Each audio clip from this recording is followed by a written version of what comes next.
बंगाली पूरा देश में आइसोलेटेड हो जाएगा।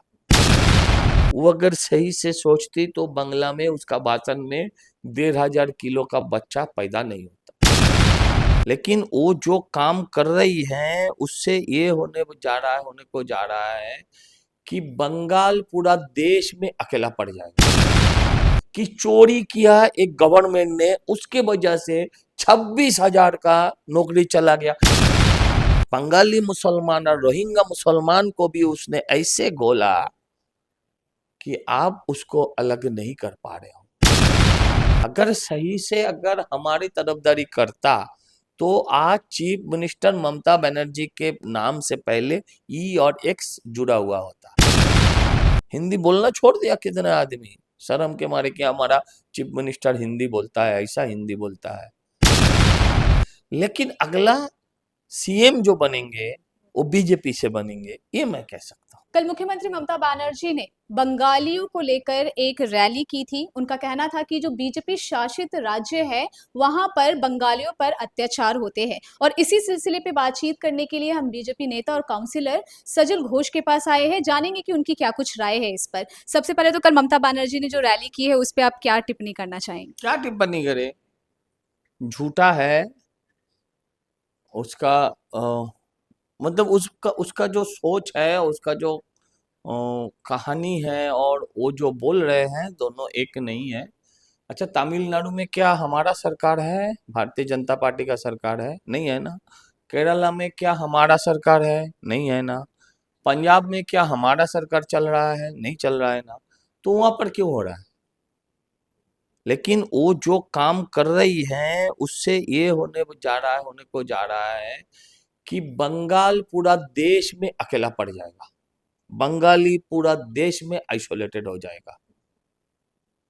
हम भी बंगाल से प्यार करते हैं क्या? हम बंगाल से प्यार नहीं करते? बीजेपी करते हैं तो क्या मेरा मातृभाषा बांग्ला नहीं है? क्या मैं आपसे हिंदी से बात कर रहा हूँ, लेकिन क्या हम बांग्ला में बातें नहीं करते हैं? उनका पूरा नाटक है, पूरा कहानी है। और ये मुद्दा सिर्फ वोट का है। बांग्ला सेंटिमेंट को वो थोड़ा खुचला देने का काम कर रहा है और कुछ नहीं है। उसका रहा है बंगाली को। अब एक बात बताओ यार, 26,000 टीचर जो थे उनका नौकरी चला गया, क्या वो बंगाली नहीं थे? अच्छा, ये आरजीकर लड़ाई में आप भी शामिल थे, हम भी शामिल थे। कोई भी किसी से पार्टी से हो, किसी भी मजहब से हो, सारे उसमें शामिल थे। जो आरजीकर का मामला है, क्या वो बंगाली नहीं था? हमारा जिस बहन का आंख से खून निकला है, क्या वो बंगाली नहीं था? क्या उसकी माँ का आंसू जो था वो बंगला का माँ का आंसू नहीं था? ये तमन्ना बोल के एक बच्ची लड़की, हाल फिलहाल उसकी डेथ हो गई, ये तृणमूल की गुंडों के हाथ में बम से उड़ा दिया गया। अब बताओ ना, उसका माँ जो चीख चीख के जो चिल्ला रही थी, मेरे बच्चे को वापस लाओ, क्या वो बंगला में नहीं चिल्ला रहा था? वो जो रेप विक्टिम है, जो आपका कस्बा लॉ कॉलेज का, क्या वो बंगाली नहीं था? आप कितना बताऊं और कितना कितना चाहिए आपको? बताओ ना, मैं बताते रहता हूँ। क्या वो बंगाली नहीं था? अब बताओ, ये 26,000 का जो नौकरी गया, क्या यह नेशनल इशू नहीं है? क्या नेशनल न्यूज नहीं है? अब जब पूरा हिंदुस्तान में ये पता चलता है कि चोरी किया एक गवर्नमेंट ने, उसके वजह से 26,000 का नौकरी चला गया, क्या उसमें एज बंगाली आप खुश महसूस करते हो? अरे आप बंगाली हो ना हो, उससे फर्क नहीं पड़ता। आप बंगाल में आपका पुरखों से हो, आपका क्या हक हो जाता है? बंगाल ये कभी नहीं सोचता है। लेकिन ममता बनर्जी भी कभी नहीं सोचा। अगर वो सही से सोचती ना तो विष्णु देव को माता नहीं बना देता। वो अगर सही से सोचती तो बंगला में उसका भाषण में 1,500 किलो का बच्चा पैदा नहीं होता।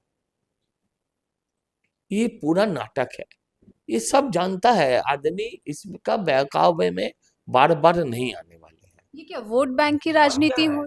और क्या है? तो ठीक है, अगर मैं बोलता हूँ ये तो हो रहा है, मैं तो मानता हूँ कि असम में कुछ गलतियां हो रहा है, दिल्ली में कुछ गलतियां हुआ है। ये गलती क्यों हुआ है, किसके वजह से हुआ है? आपने ऐसा चाल और काकर को मिलाया, ये चोर जो पैसा देके टेंटेड एंड नॉन टेंटेड जो दो शब्द चलता है आजकल बाजार में, ये किसकी वजह से हुआ? वो ऐसे मिलाया कि हाई कोर्ट छोड़ दो यार, सुप्रीम कोर्ट तक उसको अलग नहीं कर पाया। वैसे ही बंगाली मुसलमान और रोहिंग्या मुसलमान को भी उसने ऐसे गोला कि आप उसको अलग नहीं कर पा रहे हो। उसकी वजह से, सिर्फ उसी की वजह से आपका नाम में देख रहा है कि आप बंगाली हो और आपका नाम मुसलमान है, तो शक की नजर से देख रहा है पूरा हिंदुस्तान। क्यों भैया, ऐसा क्यों? ऐसा क्यों हुआ है, आप मुझे बताओ। ये तो 5 साल पहले नहीं हुआ था, आज क्यों हो रहा है? आज घर घर से, हर प्रदेश से, हर नुक्कड़ से क्यों रोहिंग्या निकल रहा है? अब बताओ ना, किसने घुसाया है? आप कुछ भी बोलेंगे, आप भी बोलोगे दीदी के साथ, दीदी भी बोलेगी कि बॉर्डर तो पहाड़ा। हाँ हाँ, मुझे, मैं तो मालूम है आपका दिल में क्या चल रहा है, आपका पेट के अंदर क्या गुड़गुड़ा रहा है, तो मुझे मालूम है। लेकिन कांटा तार किसने लगाने नहीं दिया उसमें, बॉर्डर में फेंसिंग किसने करने नहीं दिया? आप उसका जवाब दो। अच्छा चलो ठीक है, बेवकूफ है, बीएसएफ चोर है, घुसखोर है, हाँ, वो रिश्वत लेके घुसा देता है, ठीक है, उसका आधार कार्ड वोटर कार्ड कौन बना देता है? सारे हिंदुस्तान से जो भी पकड़ाया जा रहा है, हाँ, उसका ये आधार कार्ड या तो उत्तर 24 परगना, नहीं तो दक्षिण 24 परगना, नहीं तो मुर्शिदाबाद। क्यों भाई? है जवाब आपके पास इसका? ममता बनर्जी ये भी कह रही है कि इलेक्शन कमीशन जो है वो बीजेपी का दलाली करता है और इसी प्रकार से महाराष्ट्र में भी सीटें जीती है। ठीक है, चलो मान लिया, करते हैं, मान ही लिया, क्या करेंगे, मान लिया। आप ये भी बताओ ना, स्टेट इलेक्शन कमीशन किसका दलाली करता है? उनका आरोप तो सरासर झूठे हैं और सब जानता है। अगर सही से अगर हमारी तरफदारी करता तो आज चीफ मिनिस्टर ममता बनर्जी के नाम से पहले ई और एक्स जुड़ा हुआ होता ना। सही से अगर चुनाव में जो हम चाहते हैं, जैसे हम चाहते हो, गलत नहीं चाहते हैं, कुछ ज्यादा ही चाहते हैं क्योंकि हालत ज्यादा ही खराब है।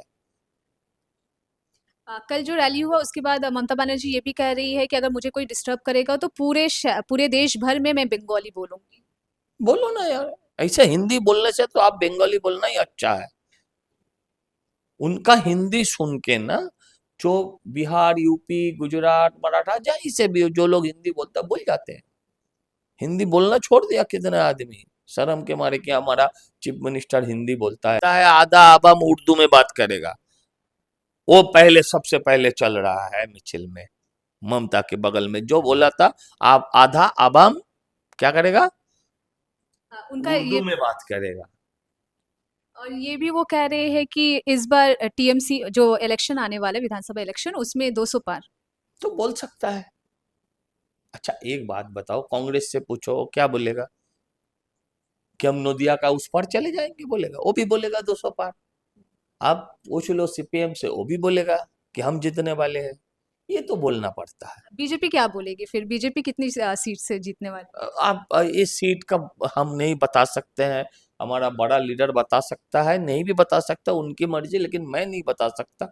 लेकिन अगला सीएम जो बनेंगे वो बीजेपी से बनेंगे, ये मैं कह सकता हूँ। फिरहाद हकीम ने ये भी कहा है कि बीजेपी हमेशा डिवाइड एंड रूल का फॉलो जो करती है। ठीक है, जी जी जी, बीजेपी हमेशा डिवाइड एंड रूल फॉलो करता है। आधा आवाम उर्दू में बात करेगा, तो जब आधा कर दिया तो डिवाइडेड नहीं हुआ। मैं आपसे पूछना चाहता हूँ, जब उसने मौलाना को भाताल दिया, तब आधा आवाम डिवाइडेड नहीं हो गया? पूरा बंगाल दोबारा टूटा नहीं? मैं पूछना चाहता हूँ आपसे, आप जवाब दो मुझे।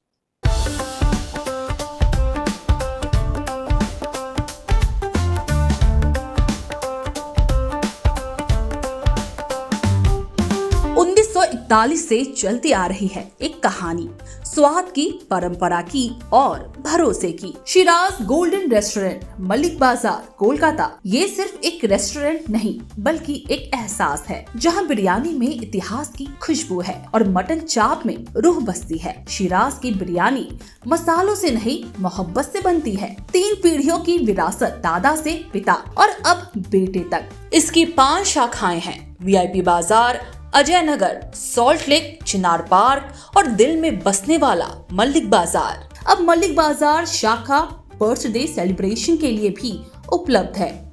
घर जैसा माहौल, रॉयल सेटअप और स्वाद जो हर मौके को खास बना दे, जिसके स्वाद के दीवाने तमाम सेलिब्रिटीज हैं। दुर्गा पूजा पर हजारों लोगों की भीड़ जुटती है और जुबान पर बस एक ही नाम होता है, शिराज का। शिराज का वादा, क्वालिटी, विरासत और वो स्वाद जो एक बार चख लिया तो कभी भूलेंगे नहीं। तो आज ही आए शिराज। पता है Malik Bazar, 135 Park Street, behind neuro science hospital, Park Circus, Beniapukur, Kolkata, West Bengal 700017। Shiraz Golden Restaurant, स्वाद जो सिर्फ जुबान पर नहीं दिल में उतरता है।